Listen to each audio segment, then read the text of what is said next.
تشكر يا شيبة على الاسيست والطرد، كده انت بقيت المطرود والمسبوع من حسين الشحات. تشكر بصراحه، عملت معانا واجب ما عملوش معانا ابن رمضان صبحي. بامانه الله الشيبي اعلى باك يمين في الدوري المصري، بامانه الله يعني، عشان خاطر انا ما بحبوش وشخصيه مش كويسه، بس بامانه الله اعلى باك يمين في الدوري المصري. بس بامانه الله كولر عالمي، مدرب عالي قوي قوي قوي يعني. بدأ الماتش الضغط عالي على بيراميدز وعلى لعيبه بيراميدز، لعيبه الاهلي نزلت عملت ضغط وبطن وعجل على لعيبه بيراميدز، وشدوا مثلثات ومربعات وعملوا عليهم منجله في الملعب. مره اشوف كولر فاتح الملعب بيهاجم بعرض الملعب كله، مش ضامن من الجنحان للجانب زي ما بيعمل، كان بيضم الجنحان للجانب، لا المره دي فاتح عرض الملعب بيهاجم بعرض الملعب، تحركات ولعيبه الاهلي كلها بتتحرك وضغط عالي، ومش مخلين خالص لعيبه بيراميدز تتنفس.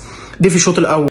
في الشوط الثاني لما لقى فيه ميس باص كتير قوي، ولاعيبه الاهلي خلاص مش عارفه ان هي تتحكم في رتم المباراه بسبب الضغط العالي بتاع بيراميدز، وان هم مش مخلين لعيبه الاهلي تتنفس في الشوط الثاني، وضغط عالي، وان هم متحكمين في الكوره ونص ملعبهم متحكم في الكوره، وبداوا يفوقوا بعد الهدف اللي دخل فيهم.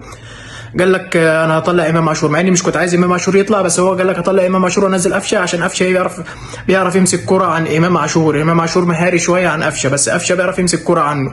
بس بصراحه كولر عالمي، وماتش عالي قوي قوي قوي تكتيكيا.